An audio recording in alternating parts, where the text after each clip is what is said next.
ओम श्री परमात्मने नमः। ओम श्री गुरुवे नमः।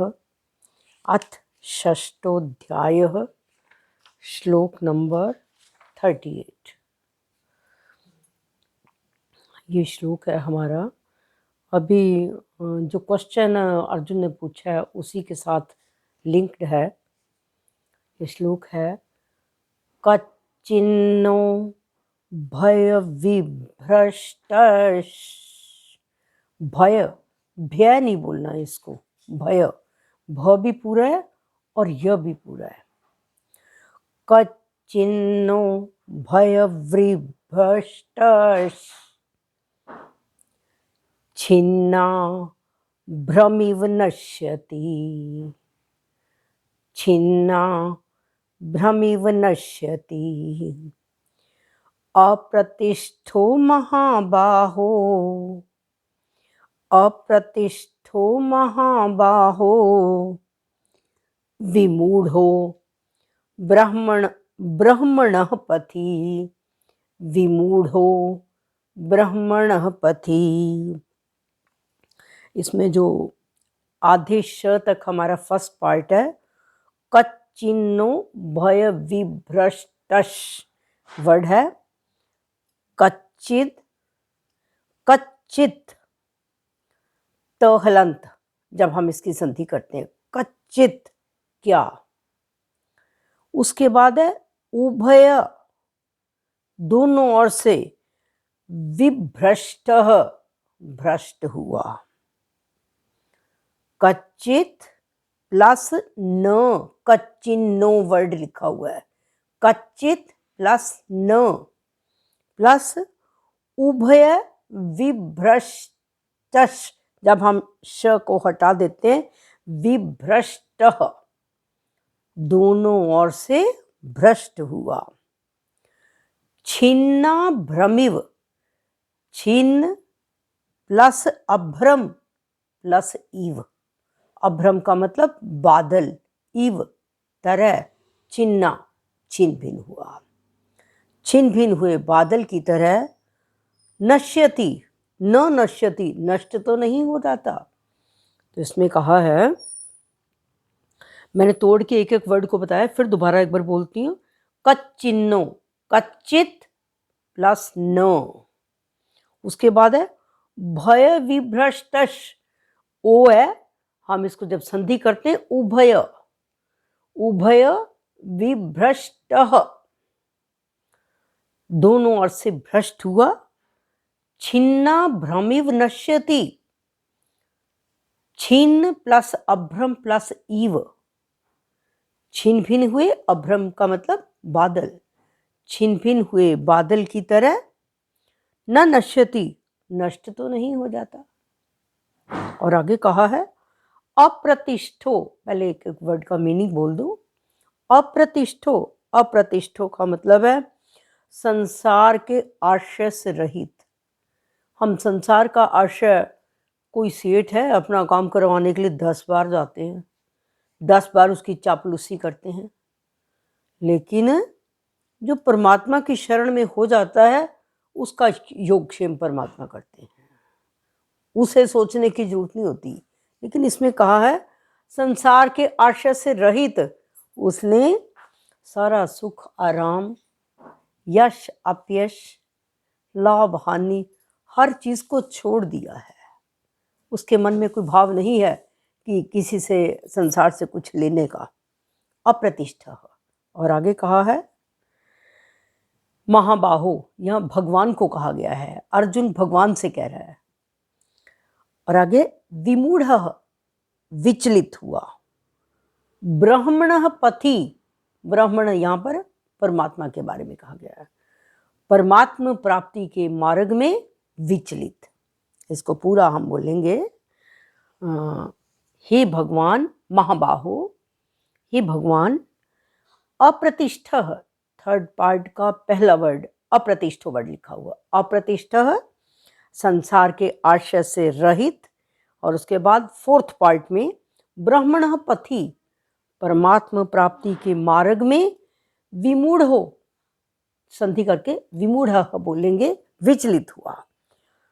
संसार के आश्रय से रहित, अप्रतिष्ठा, संसार के आश्रय से रहित, फिर ब्रह्मण पथि, परमात्मा के मार्ग में विचलित, विमूढ़, विचलित, परमात्मा प्राप्ति के मार्ग में विचलित।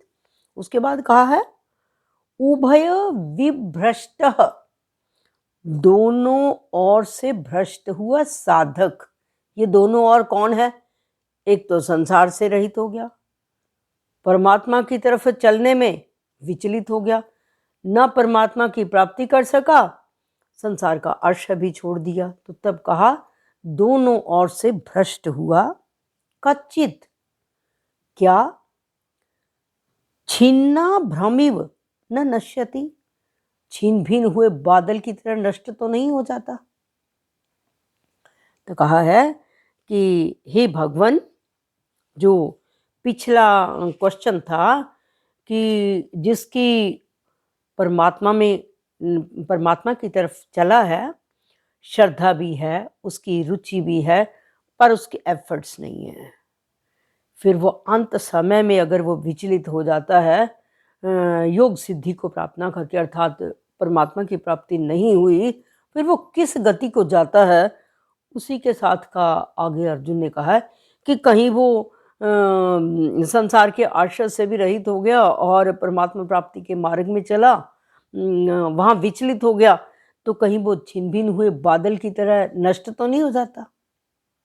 तो इसके बारे में कहा है, सबसे पहले संसार के आश्रय से रहित कौन है?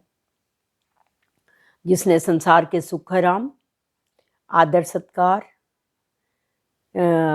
यश, अपनी यश और प्रतिष्ठा, किसी प्रकार की भी संसार की कोई कामना है, सबको छोड़ दिया है, वो आश्रय से रहित है।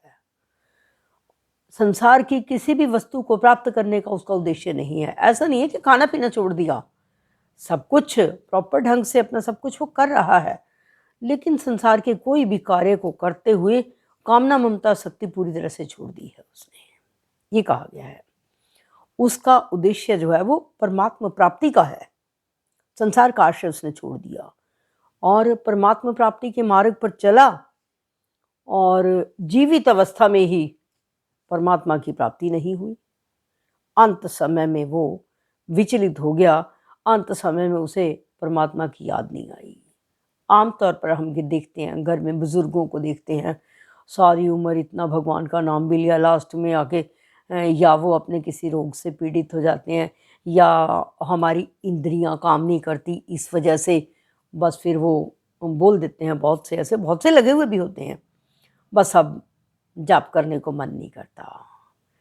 तो जब ऐसा सा भाव आता है, इसका मतलब कहीं और कुछ कोई लालसा भी नहीं है, लेकिन भगवान का नाम लेने का मन नहीं करता, तो तब कहा जाता है विचलित हुआ, परमात्मा प्राप्ति के मार्ग से विचलित हुआ, और लास्ट में परमात्मा की स्मृति नहीं रहती। और फिर उसका एग्जाम्पल दिया है कि बादल के टुकड़े की तरह छिन भिन तो नहीं हो जाता, कि बादल का टुकड़ा थोड़ा सा फट के तेज़ हवा आई और हवा में एकदम हम कह रहे हैं बादल फट गए, बारिश नहीं आएगी, बारिश बंद हो जाएगी, दूसरी जगह भी वो बादल से जुड़ नहीं पाता, कि कहीं वो बिल्कुल वो भी छिन भिन तो नहीं हो जाता वो व्यक्ति। तो इसमें कहा है कि ये जो संसार का उसने आश्रय छोड़ दिया, परमात्मा की तरफ लगा, लेकिन लास्ट में परमात्मा की प्राप्ति भी नहीं उसको हुई। तो ये कहा है कि जिसके भीतर अगर उसके अंदर संसार का थोड़ा सा भी उद्देश्य होता, संसार से कुछ प्राप्ति का या कोई कामना को रख के काम किया होता, ज़्यादा बात है वो अच्छे लोगों की प्राप्ति हो जाती, ब्रह्मलोक, देवलोक वगैरह की। अगर अच्छे कार्य ना करता, नीच योनियों में चला जाता, कीट पतंगे की योनि में चला जाता। उसने ऐसी सारी चीज़ों का आश्रय बिल्कुल छोड़ दिया, उसका उद्देश्य केवल परमात्मा प्राप्ति ही रह गया, और प्राणों के रहते रहते परमात्मा प्राप्ति भी नहीं हुई, और अंत काल में विचलित हो गया, वो परमात्मा को भी नहीं पा सका। आगे अब ये तो सिर्फ क्वेश्चन थे, कि वो किस गति को जाएगा, भगवान मुझे ये बताएं। जब हम साधन से विचलित होते हैं, साधन से विचलित इंसान या किसी दुख के कारण और या कहीं किसी पॉइंट पर किसी ने कुछ ऐसा पॉइंट बोल दिया, कई बार कहते हैं वाणी का घाव नहीं भरता, तो उस कारण साधन से विचलित हुआ और फिर बुजुर्ग अवस्था में आके तो इंसान वैसे भी हर समय यही सोचता है कि हे परमात्मा अब तू मुझे उठा ले, क्योंकि इंद्रियां काम नहीं करती हैं। तो हम तो हर समय परमात्मा से अपना एक निवेदन, कामना नहीं, परमात्मा से निवेदन हमारा ये हो, बाकी तो हमारे कर्म के मुताबिक जो होना है उसको तो कोई रोक नहीं सकता, कि ये शरीर कार्य करते करते चला जाए, काम करते हुए ही चले जाएं हम। कि हाँ, अगर कहीं चारपाई पर लेटना पड़ जाए, किसी का मोहताज बनना पड़ जाए, इंसान स्वयं भी दुखी और जो ऊपर के सेवा करने वाले हैं वो भी दुखी। हर कोई अपने अपने कार्य में पूरी तरह से व्यस्त है, लेकिन फिर भी हमारे कर्म जिस मुताबिक हैं, किसी को किस प्रकार का हमारा फ्यूचर कैसा आना है ये तो वो परमात्मा ही जानता है, हम नहीं जानते। लेकिन अब से हमारा अभ्यास ऐसा होना चाहिए कि संसार का आश्रय तो छोड़ दें और परमात्मा प्राप्ति में हमारा अभ्यास इतना हो कि अंत समय में विचलित ना हो, क्योंकि वो तो जो विचलित हो जाएगा उसके तो आगे आएंगे ही आएंगे कि या सन्यासी का घर मिलेगा उसे या फिर सेठ का घर मिलेगा, जैसी जैसी उसकी थोड़ी बहुत कामना कहीं रह जाती है उसके मुताबिक उसका जन्म होगा। लेकिन हम तो अभी से अभ्यास ये करें, पहले तो पता नहीं था जो भी कुछ हुआ है, अभी से अभ्यास हम ऐसा करें कि परमात्मा के नाम का इतना चिंतन, इतना जप, अपने गृहस्थ कार्य को, सहज कार्यों को निभाते हुए हम इतना याद रखें कि वो अंत समय में हम विचलित ना हों। बाकी तो समय बताएगा कि विचलित हुए या नहीं हुए, लेकिन हमें अब से पता चल गया है, जितनी देर नहीं पता था वो बात अलग थी।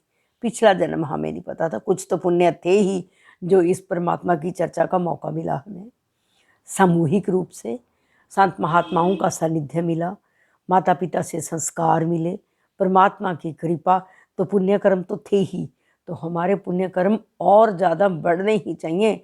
और ये महीना तो स्पेशली पुण्य अर्जित करने का है। हम जितना ज़्यादा अभ्यास कर लेंगे उस अभ्यास का हमें अपने फ्यूचर में बहुत फ़र्क पड़ेगा, ताकि हमें अंत समय में हम विचलित ना हो। मैं गुलशन जी से रिक्वेस्ट करूँगी कि श्लोक को बोलें और मीनिंग भी।